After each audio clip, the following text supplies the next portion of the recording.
Master H naye aiwa inodzi national treasure aiwa chimbombere maoko for Master H Master H congratulations mate yo milestone.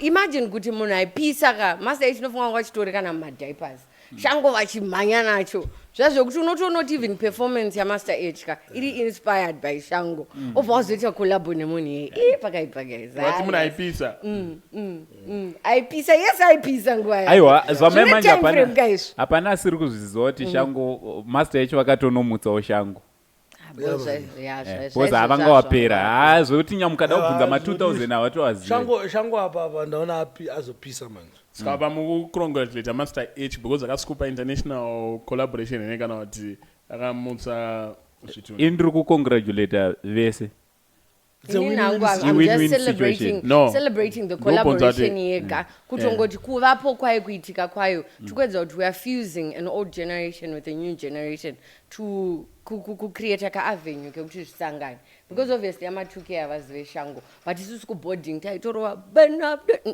you know shango make it burn you know exactly saka kuti zvoni Master H andika Raja message ondatidza.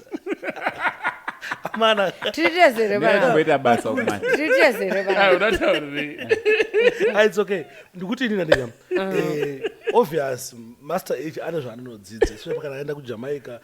Asizvo zvongotaura. Watipirwa naningi kuti usataure usadipise pamusoro pa Master H. No. Taura. No. Mandita zvandoda kutaura.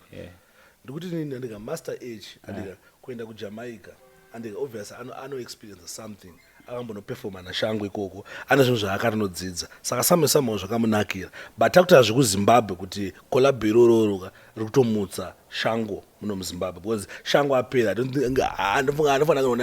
I don't think ndichikurangarira day kana gore ndakapedza kunzwa shango achiridzwa kana ndichiridza shango guys chinopera isipo hamsadaro shango izvi zvamanje chinopera isipo saka kuti shango apera andoti mari aipere because nhasi tikatoshango ari kuya kuZimbabwe muri kuti hakuna anoenda kuna anoenda but anoflopa because last time bhaka yakaflopa zvakangofanira muno mutori nevanhu atopera asi kumusic watotoenda pane nyaya iri kutrenda futi yaLabash hanzi muvhoterei anomiririra Zimbabwe amenokupukupi ma2K ari kuti atitomba musive ndiani Labashi ndokupera kwachona iko ukaona pane generation next generation ora ndokwanisa kukupai kudai handii ukaona Freeman haasi kupera why because ma2K vari kumudi vari kumuziva isusuwo zvimadhara takabva naye chipo chaFreeman hachisi chekuorder right sauri kuona kuti Labashi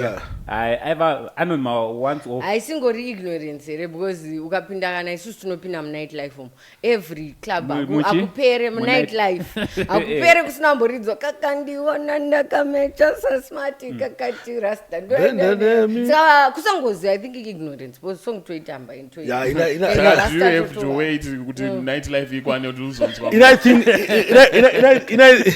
inathink Labash ndika tofana ngomuvhotera pa level yekuti tiri muZimbabweni akuti upusha rimwe level redu yekuti akawina awandika ananga isa Zimbabwe pa map kana ngenda kuti Zimbabwe ngotaurwa nezvayo tofana kuvhotera for that reason only zvekuti azopera ari kurira aita sei azvisina hazvo basa saka ini ndakatovhota kudhara ndiri kuencourage vanhu kuti vavhote but iye Labash wacho futi ngaarove mangoma ndimo mucomment section mainzanzi Labash ndiye munhu akamboitawo kuti paitonge paita real beef between Winky D and somebody else hanzi havakamboungangaritsana zvakatombonakidzawo panguva yachoni but time yacho ndinona ndiri mudiki amanje hatina tichingotara zvekuti zvoni 1992 takambo but zvakaitika tirambe chingotaura zvokuti matakadya kare hanzi anyaradza asi zviri relevant mukuti tizvizive anyway but tiri papo futi